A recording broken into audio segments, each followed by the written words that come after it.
വേറൊരു കാര്യം വളരെ ക്ലിയർ ആയിട്ട് പറയാം. കള്ളു കുടിച്ചുകൊണ്ട് വന്ന വണ്ടി കയറ്റത്തില്ലെന്നൊന്നും ഞാൻ പറഞ്ഞിട്ടില്ല. ഒരു മാധ്യമ പ്രവർത്തകനോടും കള്ളു കുടിച്ചുകൊണ്ട് വന്ന വണ്ടി കയറ്റുമോ എന്നോട് ചോദിച്ചു പറഞ്ഞാൽ അങ്ങനെയൊന്നും പറയാനൊക്കത്തില്ലെന്നാണ് പറഞ്ഞത്. എന്നോടൊരു മാധ്യമ പ്രവർത്തകൻ 24-ൽ നിന്ന് റിപ്പോർട്ടറിൽ നിന്ന് ചോദിക്കുമ്പോൾ ഞാൻ അദ്ദേഹത്തോട് പറഞ്ഞത് കള്ളു കുടിച്ചതിൻ്റെ പേരിൽ വണ്ടി കയറ്റാതിരിക്കാനൊന്നും പറ്റത്തില്ല, പക്ഷേ കയറി കുഴപ്പമുണ്ടാക്കിയാൽ നേരെ കണ്ടക്ടറോട് വണ്ടി പോലീസ് സ്റ്റേഷനിലേക്ക് വിട്ടോളാൻ പറഞ്ഞിട്ടുണ്ടെന്ന് പറഞ്ഞു. അത് തെറ്റുണ്ടോ? ഇപ്പോൾ പോക്കറ്റ് അടിക്കാരൻ കയറി നേരെ പോലീസ് സ്റ്റേഷനിലേക്ക് വിടും. ഒരു കള്ളുകൂടിയും കയറി ഒരു ഇരിക്കുന്ന യാത്രക്കാരൻ്റെ തോളിൽ കൂടെ കിടന്നുറങ്ങിയാൽ അല്ലെങ്കിൽ കണ്ടക്ടറോടോ ഡ്രൈവറോടോ അസഭ്യം പറയുകയും ചെയ്താൽ നേരെ പോലീസ് സ്റ്റേഷനിൽ. അതിന് തിരിച്ച് അടിയും ബഹളവും പിടിച്ചിറക്കലും ഒന്നും പാടില്ല എന്ന് പറയും. നേരെ പോലീസ് സ്റ്റേഷൻ. ഇവിടെ നിയമവ്യവസ്ഥയുണ്ട്.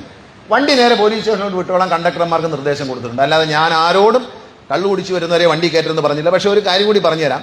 KSRTCയുടെ മാനുവലിൽ ഇന്നുണ്ടാക്കിയതല്ല, ഗണേഷ് കുമാർ ഉണ്ടാക്കിയതല്ല, വർഷങ്ങൾക്ക് മുമ്പ് തയ്യാറാക്കിയ KSRTC മാനുവലിൽ കള്ളു കുടിച്ച അബോധാവസ്ഥ വരുന്നവരെ വണ്ടി കൊണ്ടുപോകുമെന്ന് എഴുതി വെച്ചിട്ടുണ്ട്.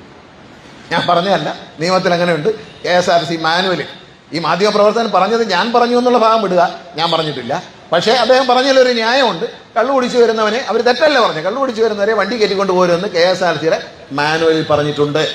പക്ഷേ ഞാൻ പറഞ്ഞിട്ടില്ല ഒരു മാധ്യമപ്രവർത്തകൻ കള്ളു കുടിച്ച് വന്നാൽ കയറ്റില്ല. കള്ളു കുടിച്ചുകൊണ്ട് വന്നാലും കയറ്റില്ല. കാരണം തരുന്ന കാശാണല്ലോ, തരുന്ന കാശാണ്. പിന്നെ സർക്കാർ ബിവറേജസിൽ നിന്ന് വിൽക്കുന്ന മദ്യമാണ് അടിച്ചിരിക്കുന്നത്. എനിക്കൊന്നും പറയാനൊക്കത്തില്ല, അത് ഞാൻ പറയത്തില്ല. പക്ഷേ വണ്ടി കയറിയാൽ മര്യാദയ്ക്ക് ഇരിക്കണം.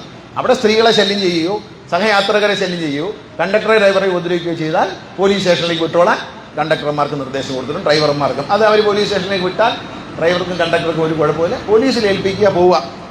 ബ്രത്ത് അനലൈസറും പരിശോധനയൊക്കെ പോലീസ് നോക്കിക്കോളും. പോലീസ് സ്റ്റേഷനിലെത്തുക, പോലീസുകാർ നോക്കിക്കോളും. അവരെ ഏൽപ്പിക്കുക, അവരെ ജോലിയാണത്, അത് അവർ നോക്കിക്കോളും.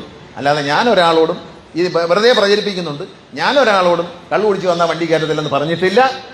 ആ ലേഖകനും അറിയാം, എനിക്കും അറിയാം, പറഞ്ഞിട്ടില്ല. എന്നോട് ചോദിച്ചു അങ്ങനെ ചെയ്തുകൂടി. ട്രെയിനിൽ നിന്നും ഒരു പാവപ്പെട്ട പെൺകുട്ടിയെ തള്ളിയിട്ട് മദ്യപാനി കൊന്നു എന്നറിഞ്ഞപ്പോൾ എന്നാൽ KSRTC ബസ്സിൽ കള്ളുകുടിയന്മാരെ കയറ്റായിരിക്കുമെന്ന് ചോദിച്ചപ്പോൾ ഞാൻ പറഞ്ഞു അങ്ങനെ പറ്റത്തില്ല, കള്ളു കുടിച്ചുകൊണ്ടെങ്കിൽ കയറ്റും. പക്ഷേ കുഴപ്പമുണ്ടാക്കിയാൽ പോലീസ് സ്റ്റേഷനിലേക്ക് വിടാൻ ഡ്രൈവർക്കും കണ്ടക്ടർക്കും സ്വാതന്ത്ര്യമുണ്ട്. പക്ഷേ അത് കഴിഞ്ഞ് ഈ വാർത്ത വന്നതിന് ശേഷം ഞാൻ ഒന്ന് പരിശോധിച്ചപ്പോൾ ഈ മാനുവലിൽ പറഞ്ഞിട്ടുണ്ട് കള്ളു കുടിച്ചു വരുന്നവരെ വണ്ടി കയറ്റരുത്.